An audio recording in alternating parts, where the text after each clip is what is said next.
আসসালামু আলাইকুম everyone, welcome back to my channel. আশা করছি সবাই ভালো আছেন। আজকে শিমুলাপুর রেসিপিতে ভাজনা দিয়ে মুরগির মাংস রান্না করে দেখাচ্ছি। আশা করছি আজকের রেসিপিটি আপনাদের কাছে ভালো লাগবে। তো মুরগির মাংস রান্না করার জন্য আমি এখানে কিছু পেঁয়াজ তেলে ভেজে নিচ্ছি।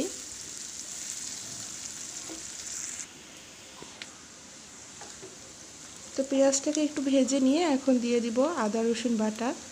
আমি এখানে 2 চামচের মতো আদা রসুন বাটা দিয়ে দিচ্ছি।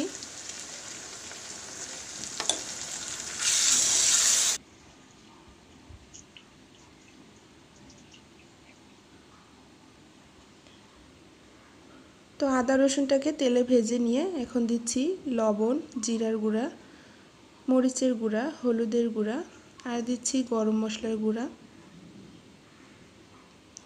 তো এখন মশলাটাকে ভালো করে নেড়েচেড়ে কষিয়ে নিচ্ছি। মশলাটা কষানো হয়ে গেছে, তেলটা উপরে উঠে এসেছে। এখন মাংসগুলো দিয়ে দিব। আমি আজকে ফার্মের মুরগি রান্না করছি। তো এই ভাজনা দিয়ে আপনারা চাইলে গরুর মাংস কিংবা খাসির মাংস রান্না করতে পারেন। তো আজকে আমি মুরগির মাংস রান্না করে দেখাচ্ছি। তো মাংসটাকে ভালো করে একটু নেড়ে চেড়ে পানি দিয়ে দিব সিদ্ধ করার জন্য।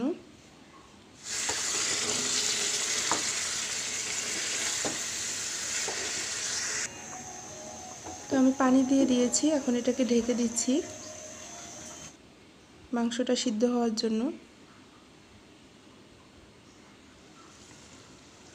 তো মাংসটা সিদ্ধ হয়ে গেছে, পানিটাও শুকিয়ে গেছে। এখন মাংসটাকে ভালো করে একটু সময় নিয়ে কষিয়ে নিচ্ছি।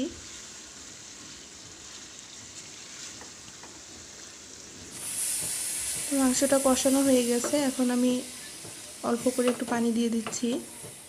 এটাকে খুব বেশি ঝোল করব না, একটু মাখা মাখা অবস্থাতেই রাখবো। তো এটাকে ঢেকে দিয়ে দিলাম, এটা এদিক দিয়ে হতে থাক আর আমরা এদিক দিয়ে ভাজনাটা তৈরি করে নিই। তো আমি এর আগে ভাজনা দিয়ে এরকম রেসিপি কখনো ট্রাই করিনি, তো এটা আমার ফার্স্ট। তো প্রথমে তেলের মধ্যে পেঁয়াজগুলোকে ভেজে নিলাম। এখন সেই তেলের মধ্যে 1 চামচের মতো জিরা দিয়ে দিচ্ছি, গোটা জিরা আর কি। তো জিরাগুলোও তেলের মধ্যে ভেজে নিব। পেঁয়াজ আর জিরাগুলো ভাজা হয়ে গেছে, এখন এটাকে উঠিয়ে নিব। তো এই যে পেঁয়াজ আর জিরাটা ভেজেছিলাম, সেই ভাজনাটা উঠিয়ে নিয়েছি। এখন এটাকে আমি পাটায় বেটে নিব। আপনারা চাইলে কিন্তু এটা ব্লেন্ডারেও ব্লেন্ড করে নিতে পারেন। তো আমি পাটায় বেটে নিচ্ছি।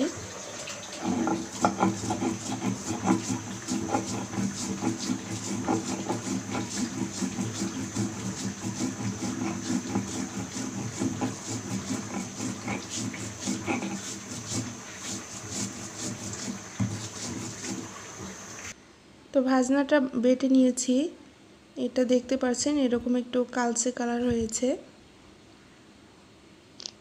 আর এদিক দিয়ে মুরগির মাংসটা কিন্তু রান্না হয়ে গেছে। এখন এই যে ভাজনাটা বেটে রাখলাম, এটা দিয়ে দিচ্ছি মাংসের মধ্যে। তো মাংস রান্না কিন্তু প্রায় শেষের দিকে, এখন শুধু ভাজনাটা দিয়ে দিলাম, দিয়ে নেড়েচেড়ে নামিয়ে নিব। তো এই তো তৈরি হয়ে গেল ভাজনা দিয়ে আমার মুরগির মাংস। এই ভাজনাটা দেওয়ার কারণে অসম্ভব সুন্দর একটা স্মেল পাওয়া যাচ্ছে। এটা আসলে ভিডিওর মাধ্যমে বোঝানো সম্ভব না। তো আপনারা যদি বাসায় ট্রাই করেন তাহলে বুঝতে পারবেন যে এই ভাজনাটা দেওয়ার কারণে মাংসের ভিতরে অন্যরকম একটা স্মেল পাওয়া যাচ্ছে। ভাজা জিরা, ভাজা পেঁয়াজ দিয়ে যে ভাজনাটা তৈরি করেছি, সেটা দেওয়ার কারণে মাংসের মধ্যে খুব সুন্দর একটি স্মেল পাওয়া যাচ্ছে। তো আপনারা যদি বাসায় ট্রাই করেন তাহলে বুঝতে পারবেন। আমার কাছে তো খুবই ভালো লেগেছে ভাজনা মুরগির মাংস। তো আজকের ভিডিওটা এখানে শেষ করছি। সবাই ভালো থাকবেন। আল্লাহ হাফেজ। আসসালামু আলাইকুম।